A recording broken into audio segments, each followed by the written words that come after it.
Welcome back to another technical video. Today we're going to be going through your question, answering it, and hopefully finding that solution. Guys, remember to stay just a little bit crazy like me, and hopefully you get to that resolution. Now, let's continue on to the video.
And that's it, guys. I hope the video helped find the resolution that you're looking for and you got the answer and worked your way through.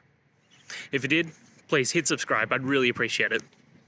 And until the next time you need technical help, I hope you have a good one.